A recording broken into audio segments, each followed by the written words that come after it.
Things are getting very interesting. Let's have a look at this story. The Catholic Archdiocese of Nairobi has rejected donations from politicians. In a statement on Monday, Archbishop Philip Anyolo said the money received from President William Ruto and Governor Johnson Sakaja would be refunded. On Sunday, November 17, 2024, President Ruto donated shillings 600,000 to the Soweto Catholic Church Choir and Parish Missionary Council. He also donated shillings 2 million towards the construction of the Father's house, while Governor Sakaja donated shillings 200,000. The president promised to buy a parish bus and also pledged an additional shillings 3 million for the construction of the priest's house. The Catholic Church strongly discourages the use of events such as fundraisers and gatherings as platforms for political self-promotion. Politicians are urged to refrain from turning the pulpit into a stage for political rhetoric, as such actions undermine the sanctity of worship places, Archbishop Anyolo said on Monday. He called on the church to integrity by rejecting contributions that could inadvertently compromise its independence or facilitate unjust enrichment. He urged political leaders to demonstrate ethical leadership by addressing the pressing issues raised by the Kenya Conference of Catholic Bishops, KCCB, including political wrangles, corruption, politics of self-interest, human rights abuses, and freedom of expression. The church must remain a neutral entity, free from political influence, to effectively serve as a space for spiritual growth and community guidance, Archbishop Anyolo said. On Thursday, KCCB accused President Ruto's government of perpetuating a culture of lies and using state machinery to silence critics. However, he said that politicians are welcome to attend church for spiritual nourishment as ordinary Christians without using their positions for political gain. So the Catholic Church has rejected William Ruto's millions. I want us to dig deep into this for Kenyans to understand what's going on behind the scenes. If you are watching us but you have not yet subscribed, subscribe, give the video a like. Let's proceed. The first thing coming out very clearly, the church in Kenya has realized it made a serious mistake by endorsing William Ruto's candidature in 2022. And because of that endorsement, a good number of Kenyans lost faith, confidence in the church. The church is trying to regain that lost credibility.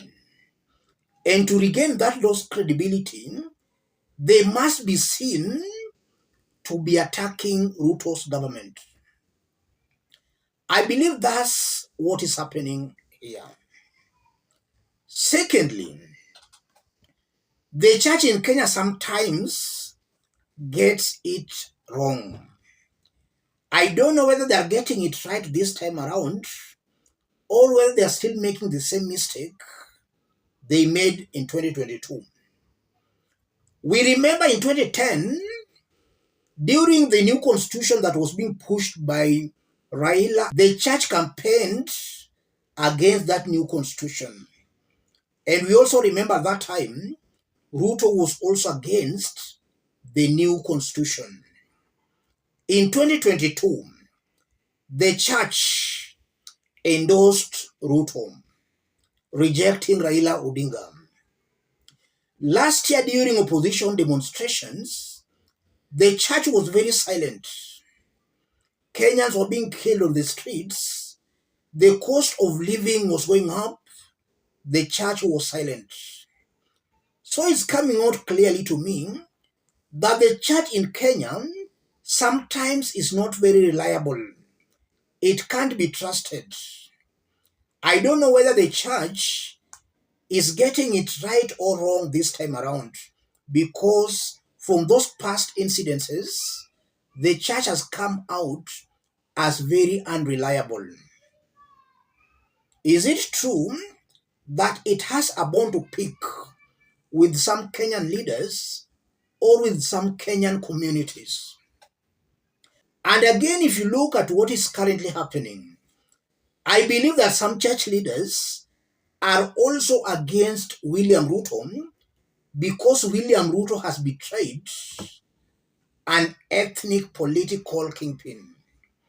When you see evangelist Wairimu attacking William Ruto because of the disagreements in the government, then it shows clearly that that's a person attacking William Ruto because Ruto has impeached her preferred ethnic leader in Rigathi Gachagua. If you see Bishop J.J. Gitai attacking William Ruto, while William Ruto donated money in that church, and that bishop did receive that money without complaining, but if Rigathi attends that church, then we are seeing the same bishop attacking Ruto. It also shows some church leaders are just in the church business to make money. And they are attacking William Ruto because of some political preferences. So it's true, some church leaders are also playing ethnic politics. They are out to make money through playing ethnic politics. And again, if you look on how William Ruto's government has been ruling, it's true. Ruto's government has been getting it completely wrong. So it's also possible that the church has a genuine and a honest concern. They feel this government is getting it completely wrong. So again, it might be true that some church leaders are attacking William Ruto because William Ruto is going south. Ruto is reading from a different page from the page Kenyans are reading from. That's something also coming out very, very clearly. Above all, as I conclude, William Ruto has no option but to do things differently. In the past 2 years, William Ruto has been doing things the wrong way. I've always maintained here that either William Ruto does things the right way or he prepares himself for a very rude shock. We don't want to see a government of only two communities. We don't want to see corrupt individuals being given jobs in Ruto's government. Just a few days ago, William Ruto has been appointing some individuals who have been implicated in corruption. On Friday last week, Ruto did appoint Kidero. Kidero has several active cases in court. William Ruto did appoint Kidero. Some appointments, such as Omanga, people who are clearly not fit holding public offices, we are seeing William Ruto still giving jobs to such individuals. And that's how William Ruto has largely done his things in the past 2 years. So William Ruto has to change his style of doing things. If he wants Kenyans to take him seriously, then he must start doing things the right way. He must put a stop, go back to the drawing board, and he should ask himself where the rain started beating him. If he continues the way he has been doing things in the past 2 years, then William Ruto will get a rude shock of his life. Let me stop it there. If you are watching us outside Kenya, drop a comment, let us know. from which part of the globe you are watching us from. If possible, subscribe, give the video a like. Thank you. God bless you. God bless Kenya.